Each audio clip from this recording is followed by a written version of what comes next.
In the vast, echoing silence of the southwestern U.S. desert, where every shadow holds a whisper of ancient secrets, a chilling legend lurks. One that blurs the lines between the human and the supernatural, an entity that haunts the night, illustrating the darkest corners of fear and identity. When the sun disappears behind the rock formations of the desert, and the sky transforms into a deep cloak of stars, there are regions in the southwestern United States where silence does not bring peace. It brings alertness. The wind sweeps through the cold sand, lifting brief whirlwinds, and every distant sound seems to carry a hidden intention. It is in this territory of invisible boundaries between the natural and the spiritual that one of the most feared legends of Navajo traditions arises: the Skinwalker. Unlike many creatures of folklore, the Skinwalker is not described as a monster born different. He is, according to tradition, someone who chose to become something beyond human. A practitioner of witchcraft who broke deep spiritual rules in pursuit of power. It's not just a physical transformation. It is a moral rupture, a conscious abandonment of one's own identity. The terror begins precisely there. He was once an ordinary person. They say that the Skinwalker has the ability to assume the form of animals. Wolves, coyotes, ravens, owls. Not just imitating them, but moving like them, running at the same speed, looking with the same intensity. Some stories claim that he can also mimic human voices, calling someone by name in the middle of the night, reproducing the sound of a relative or friend to lure the victim outside. The danger is not just in what is seen, but in what is heard. Reports describe unsettling encounters, eyes reflecting light in the middle of the desert, motionless for seconds too long to be natural.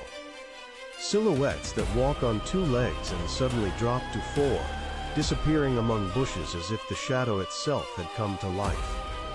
Some swear they have seen animals running at impossible speeds, crossing roads in leaps too long, as if ignoring the weight of their own bodies. But what makes the Skinwalker truly disturbing is not the appearance, it is the intention. In traditional narratives, he is neither a guardian nor a messenger. He is a silent predator. He approaches slowly, observes for days, understands routines. He does not need to break in through doors when he can invade fear. The mere rumor of his presence is enough to alter the behavior of an entire community.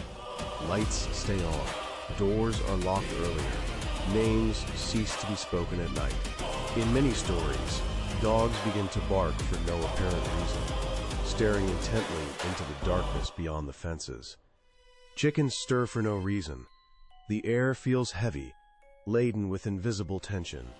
People report the feeling of being watched even inside their homes, as if something is outside, waiting for just a moment of carelessness.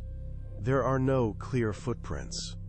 There is no concrete evidence, just the persistence of discomfort. There are also those who say that the Skinwalker can use the mind as a weapon, whispers that come from nowhere, dreams too vivid, thoughts that seem not to belong to the one who has them. It is as if the boundary between the external and internal worlds becomes fragile. Fear ceases to be a reaction and becomes the atmosphere. He does not need to appear. It is enough to be imagined with sufficient intensity. The most curious thing is that, within the very culture that originated the legend, his name is rarely spoken openly. Silence is part of the protection. The belief holds that mentioning him frequently is inviting his attention.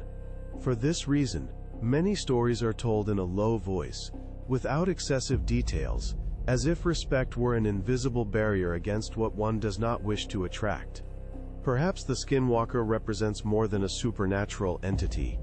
He embodies the fear of loss of identity, of inner corruption, of the conscious choice for power above any moral limit. He is the dark reflection of the idea that the true danger does not come only from outside, but from what one chooses to become. And when night covers the desert and the wind passes among the stones emitting sounds that resemble distant voices, Some avoid looking directly into the darkness. Not because they expect to see something defined, but because they know that certain legends do not depend on form to exist. They live in the space between sound and silence, between shadow and imagination, waiting for just a moment of doubt to seem real. What you saw is only part of the story. To stay up to date on upcoming facts, mysteries, and revelations, like, subscribe, and follow our channel.